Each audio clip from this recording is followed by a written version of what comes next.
So, Ms. Gillard, what grade would you like to pick? I think I'll start off with a grade 9. Okay, that's awesome. Bobby, are you okay with that? Yeah, that's a good choice. Okay, let's start.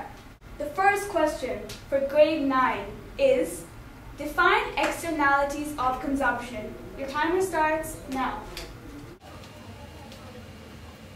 Okay, let's look at Ms. Gillard's answer for the first question, and Ms. Gillard's answer for this one is, do you want to read it? Sure. The externalities of consumption is the effect upon a third party when someone consumes a product. That is the right answer! Okay, we're sticking with grade 9, and the next question is going to be, define 2 types of externalities of consumption. Your timer starts now. Ms. Gillard, have you locked in your answer? I have. Are you sure? Remember, you have 3 options. You can save yourself by looking at Bobby's answer. I think I'll go for a save, Joan. Okay, are you sure? Yes. Alright, let's go with the save. Ms. Gillard's answer to define 2 externalities of consumption was, when you consume something and it's bad for you, it's negative, and when it's good for you, it's positive. Those are the 2 types. This is the wrong answer. I'm sorry. But Bobby has saved you with the right answer. Negative externalities of consumption are when an individual consumes something that adversely affects third parties. Conversely, positive externalities are when an individual consumes something that is beneficial to a third party. Now we go to the third question. Explain with a diagram how smoking is a negative externality. So, starting now.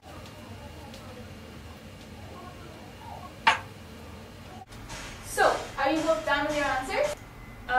Yeah, but first of all, I'm not too sure, so I might take my cheat. Okay, that's fine. You can always cheat off Bhavya after you see her answer and you see your own answer. Miss Gillard's answer to explain with a diagram how smoking is a negative externality is this lovely cartoon. Since she has chosen to cheat off Bhavya, we will be accepting Bhavya's answer. How about you explain your diagram to us, Bhavya? As you can see, smoking, we all know that is very bad to one's health, and also passive smoking can be really harmful for the society. And this can be explained through the diagram. As you can see, this is a benefit. So benefit is something that is good for the society, and cost is something that it's all the negative aspects that the society has to face. And as you can see that the marginal social cost is higher than the benefit, and this triangle represents the welfare loss, and that's why through this diagram you can see that smoking is actually a negative externality of consumption. So for grade 10, our next question is, analyze the effects of indirect taxes on negative externalities of consumption. So we're going to look at the answers, both Bhavya's and Ms. Gillard's, so she can decide whether she wants to copy. Yeah, I think I'll copy Barbie's answer. Alright, okay, Bhavya, do you want to explain your answer to the viewers? This diagram is very similar to the previous diagram, except now the government has added a tax. So as you can see, now it's more costly to consume the same quantity of product, and therefore people try to buy less. And by doing that, you actually reduce the welfare loss. And so with that, the government can ensure that people consume less of those products that actually are negative for the society. And by doing that, they actually increase the positive externalities.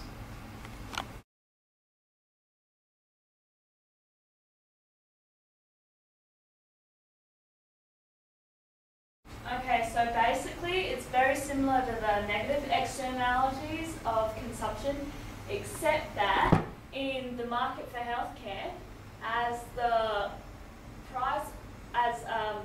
price of welfare increases due to the increase in marginal social benefits, the quantity also increases as it stays along the same marginal social cost line. This section here, the shaded in section, is the potential welfare gain that we can get from the increase in price and quantity of healthcare in the market.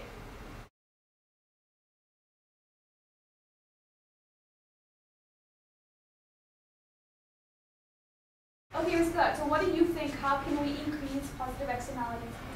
Well, it's very simple. Subsidies. I mean, there's nothing much wrong with subsidies. There's no opportunity cost for subsidies.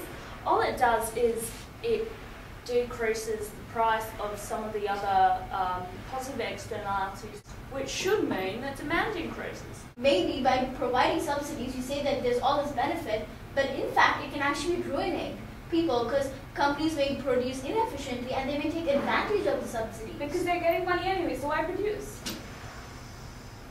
So there is, in fact, there is an opportunity cost involved. And subsidies may not be the best plan, but sorry. They are good, but don't forget that they have a lot of negative impacts too. I'm sorry, Ms. Gillard, but after the debates round, it's sad to see that you have not graduated, and you're going to have to say the phrase. I, Julia Gillard, first female Prime Minister of Australia, am not smarter than 12 GSM.